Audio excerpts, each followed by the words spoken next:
Hello everyone, dear student. देखो ये जो है सबसे पहले इसका स्क्रीनशॉट ले लो आप लोग।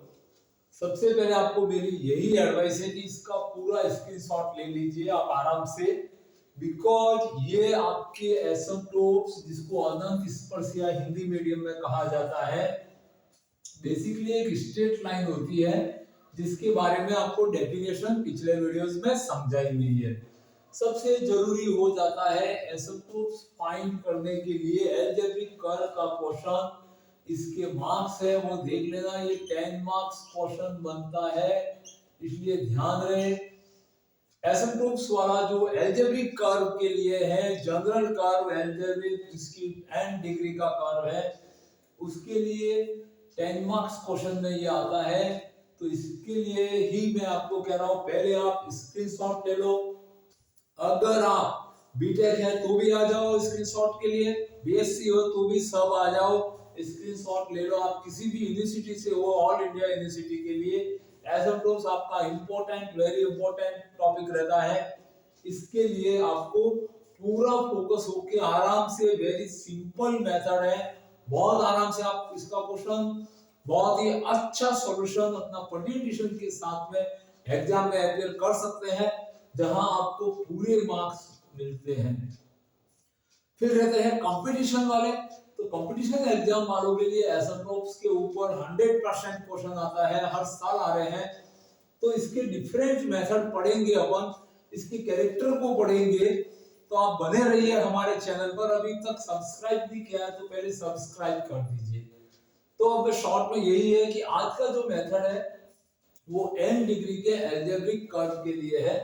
तो इस मेथड को अपन समझते हैं कि वर्किंग प्रोसीजर क्या होगा। एसिम्प्टोट्स अगर अलजेब्रिक कर्व आपके इसके ऊपर ही क्वेश्चन आता है, अलजेब्रिक कर्व गिवन रहता है, उस केस में आपको कहां से स्टार्ट करना है और कहां पे इस आराम से होने वाले खतरनाक से स्टेप्स को ध्यान में रखते हुए बिना किसी एरर के लास्ट स्टेप तक सिंप्लीफाई करना है, ताकि आपका रिजल्ट अच्छा रहे, आपका प्रेजेंटेशन अच्छा बने। एग्जाम में सिर्फ आपको सिंप्लीफिकेशन करके ही नहीं रखना है। अगर आप जब भी कभी फ्यूचर में बड़ा एग्जाम दो, मान लीजिए आप सिविल सर्विसेज में जाते हैं और मैथमेटिक्स लेके अगर आप प्रेजेंटेशन के साथ एग्जाम देते हैं, तो आप सिविल सर्विसेज तक भी मैथ्स को लेके आप बहुत ही अच्छा परफॉर्म कर सकते हैं in compare of other subject. आप प्रीवियस डेटा देखिए, कई आईआईटीएन थे जिनका मैथमेटिक्स अच्छा था, उन्होंने पेपर के मैथ्स के अकॉर्डिंग प्रिपरेशन किया, प्रेजेंटेशन बढ़ाया, और प्रेजेंटेशन की जो ट्रिक सीख के कईयों ने सिविल सर्विसेज भी क्लियर किए हुए हैं। उसके अलावा 12th तक का मैथ्स कंपटीशन में ऑब्जेक्टिव पैटर्न में रहता है, बट आफ्टर दैट कई क्वेश्चन ऐसे रहते हैं जो विभिन्न कंपटीशनों में नैरेटिव फॉर्म में भी रहते हैं, तो उसके लिए भी उपयोगी है। तो आपका काम करने का तरीका इतना प्रॉपर होना चाहिए, आपकी प्रेजेंटेशन जो रहती है वो साफ सुथरी क्लियर होनी चाहिए कि एग्जामिनर है वो खुश हो जाए और आपको पूरे मार्क्स दे दे। तो स्टार्ट करते हैं इसको अपन, इस वीडियो को। जब भी आपके अलजेब्रिक कर्व आता है, सबसे पहले उसकी डिग्री चेक करिए। आपको इसके अंदर समझाया जाएगा अच्छे से। सबसे पहला काम होता है जो कर्व है उसकी आप डिग्री देख लो। अगर n ऑर्डर का कर्व होगा तो उसके नंबर ऑफ एसिम्प्टोट्स भी जिस ऑर्डर का होगा उतने ही एसिम्प्टोट्स बनेंगे। दैट मींस अगर फोर्थ ऑर्डर का इक्वेशन है तो नंबर ऑफ एसिम्प्टोट्स 4 होंगे, ये श्योर हो जाइए आप। इससे ज्यादा कभी भी एसिम्प्टोट्स नहीं हो सकते। एसिम्प्टोट्स बाय द नेचर से ये स्ट्रेट लाइनें होती है, जिसको अपन generally y mx + c form में लिख सकते हैं या लाइन के किसी भी इक्वेशन फॉर्म में रख सकते हैं। ये सबसे स्लो फॉर्म है, वो सिंपलेस्ट है, आपके 11th स्टैंडर्ड में पढ़ी हुई होती है। तो इस रीजन से इसको मैंने mx + c फॉर्म में ही लिखा है। अब आपको शुरुआत करनी है कहां से। सबसे पहले वर्किंग प्रोसीजर के अंदर ए पॉइंट में लिखा हुआ है कि ऐसे एसिम्प्टोट्स जो एक्स एक्सिस की पैरेलल हो। दैट मींस आपको सबसे पहले क्वेश्चन में ये देखना है कि दोनों कोऑर्डिनेट एक्सिस है, इनके पैरेलल एसिम्प्टोट्स है मौजूद या नहीं है।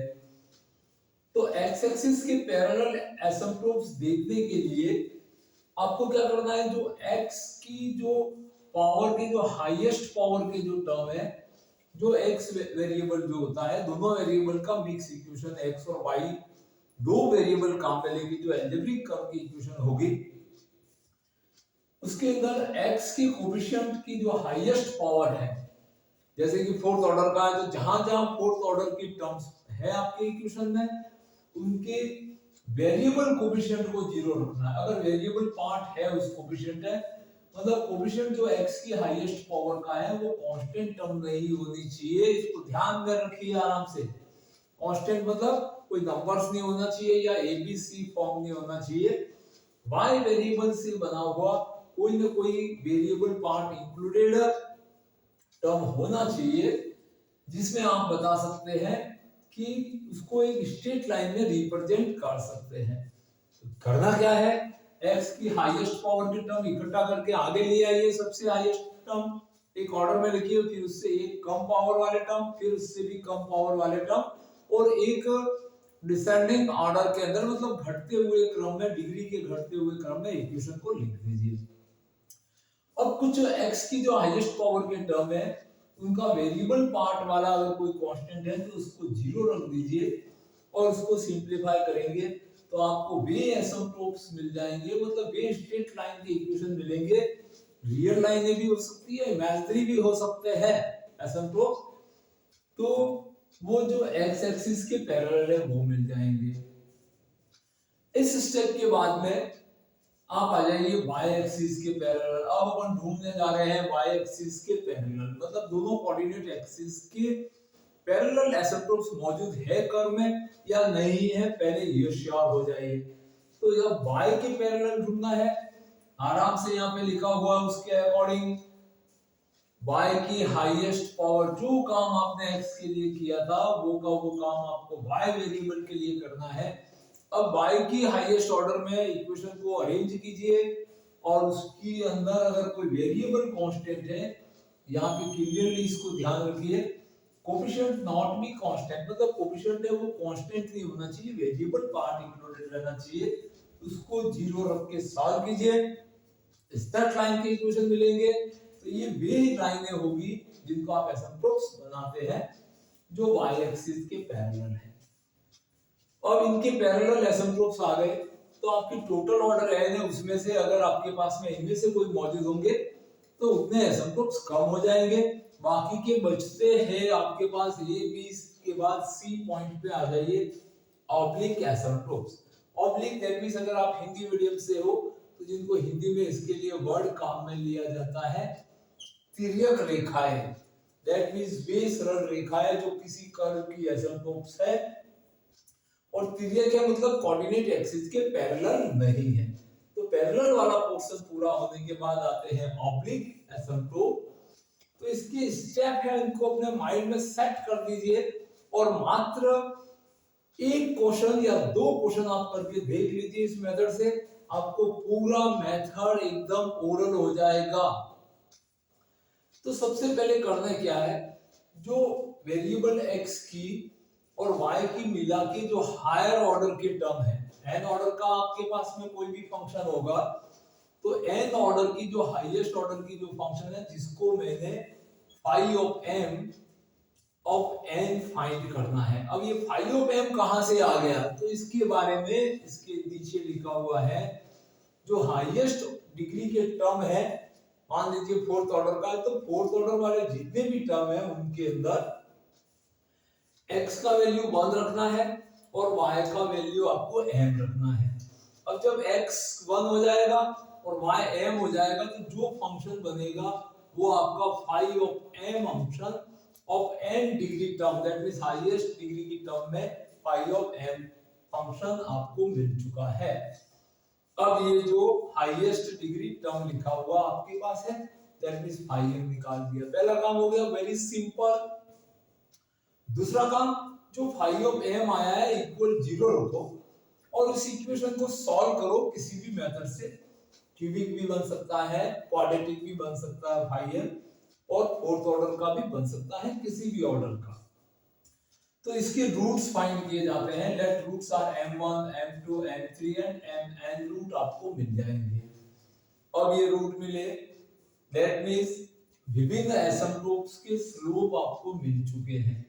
mx प्लस सी फॉर्म में है, m के वैल्यू जी, इस इक्वेशन फाई ऑफ m की रूट्स होते हैं। फाई m कहां से लाया था, ऊपर देख लीजिए अपने स्क्रीनशॉट में, x 1 रखा था और y m कहां रखा था, आपकी जो इक्वेशन थी उसकी हाईएस्ट डिग्री टर्म में रखा गया था। स्टेप 2, इसको इक्वल 0 रख के सॉल्व कर दिया, सॉल्व करना आता ही है आपको। अब स्टेप 3 पे आ जाइए, जो n डिग्री के टर्म थे उससे एक कम पावर, मतलब जैसे फोर्थ ऑर्डर का है उसके पास उससे एक कम पावर की जो टर्म है, उस टर्म के अंदर दैट मींस n-1 ऑर्डर के जो टर्म बचे हुए हैं उनमें भी यही प्रोसेस आपको रिपीट करनी है, x equal to 1 and y equal to n in term of degree n-1।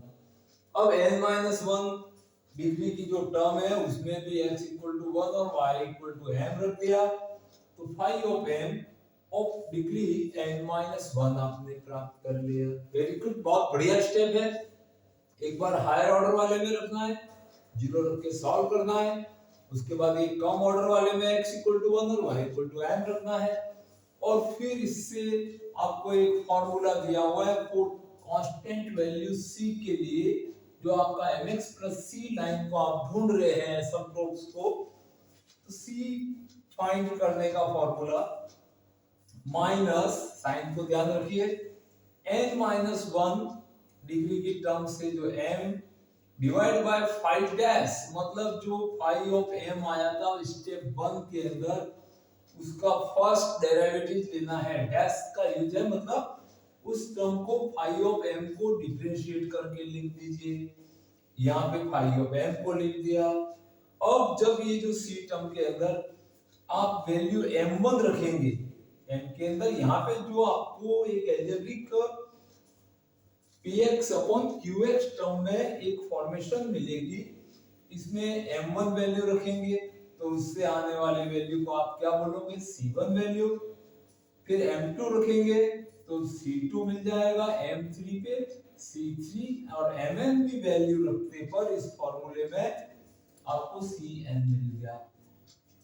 क्या हुआ आपके पास, m1 m2 से लेके mn तक रूट्स तो फाई ऑफ m के सॉल्यूशन थे, और इनको इस c के फॉर्मूले में रखने से c1 c2 c3 cn मिल गए। तो अब आपको क्या लिखना है, एसिम्प्टोट्स ढूंढनी है। आपकी first asymptotes y equal to for m1 value, जो m1 वैल्यू आया था x प्लस इस फॉर्मूले से आने वाला c1 वैल्यू, दूसरी एसिम्प्टोट्स जितनी डिग्री होगी m2x plus c2 and mnx plus cn।